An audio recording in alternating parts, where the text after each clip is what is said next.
Cycle repairing का काम करते हैं। माँ परिवार चलाने के लिए लोगों के कपड़े सिला करती है। उससे जो कमाई होती उससे वो अपने बच्चों के स्कूल की फीस भरती थी और आज बेटे की मेहनत रंग लाई और वो PCSJ की परीक्षा पास कर जज बन गया। साइकिल का पंचर बनाने वाले के बेटे की कामयाबी पर प्रयागराज के लोग फूले नहीं समा रहे। अहद अहमद की कामयाबी इसलिए भी मायने रखती है क्योंकि साइकिल का पंक्चर बनाकर परिवार का पेट पालने वाले पिता ने दिन रात कड़ी मेहनत कर उसे पढ़ाया। हैरानी की बात यह है कि अहद को ये कामयाबी पहली ही कोशिश में मिली है, वो भी किसी कोचिंग के बिना। हम बाहर निकल के चिल्ला रहे थे, मेरा बेटा जज हो गया, तभी तुम्हारा भाई जज हो गया। हम बाहर चिल्ला रहे थे खुशी के मारे। अच्छा। सब खड़े होकर सब देखने लगे।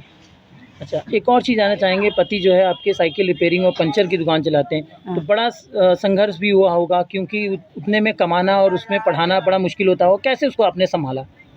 माशाल्लाह सब संभालते गए और पढ़ाई जब आई हमारे बच्चों की तब हम सिलाई शुरू कर दिए। हम 80 रुपये से सिलाई 40 रुपये से सिलाई शुरू किए थे। उसकी सूट सिलते थे। स्कूल बगल में था, ड्रेस भी मिल जाता था, सब सिलते थे। और गांव के भी सब बहुत दूर दूर से हमारे पास कपड़ा आने लगा। हम सूट खूब सिलने लगे, ब्लाउज भी सिलते थे, पेटीकोट भी सिलते थे। यही सिलाई से जो सिलने की जो प्रेरणा है, ये आपके अंदर कहाँ से जुनून है? यही सिलाई की तो हमारी प्रेरणा आई, हम वही घर द्वार पिक्चर देखे थे। अच्छा। उसी में से आई है। हाँ, क्या था उस पिक्चर के अंदर? उस पिक्चर के अंदर था कि भाई भाभी ने अपने देवर और ननंद को खूब पढ़ाया लिखाया था। उसी में से हमको भी हिम्मत मिली कि हम अपने बच्चों को पढ़ाएं। अहद का कहना है कि माता पिता ने उन्हें न सिर्फ मुफलिसी और संघर्ष में पाल पोस कर इस मुकाम तक पहुंचाया है, बल्कि हमेशा ईमानदारी और नेक नियत से काम करने की नसीहत भी दी है। माता पिता की इस हिदायत पर वे उम्र भर अमल करने की कोशिश करेंगे। अहद के मुताबिक उन्हें ये बताने में कोई झिझक नहीं होगी कि वे एक पंक्चर वाले के बेटे हैं।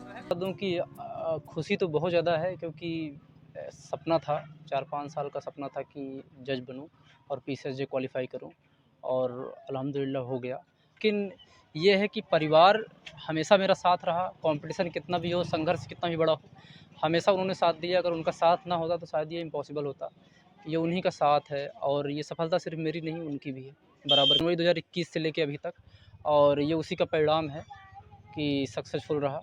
और पारिवारिक कठिनाइयों की वजह से कोचिंग तो नहीं कर पाया, लेकिन घर पे ही तैयारी की। पूरे इलाके में चाहे वे हिंदू हो या मुसलमान हो या फिर किसी दूसरे धर्म के मानते हो, सब लोग अहद अहमद की कामयाबी पर खासा उत्साहित हैं और उन्हें उनकी इस कामयाबी पर बधाई दे रहे हैं। पंजाब केसरी टीवी के लिए प्रयागराज से सईद रजा की रिपोर्ट। हमसे जुड़े रहने के लिए हमारे YouTube चैनल को सब्सक्राइब करें और नई वीडियो की नोटिफिकेशन के लिए बेल आइकॉन को दबाएं।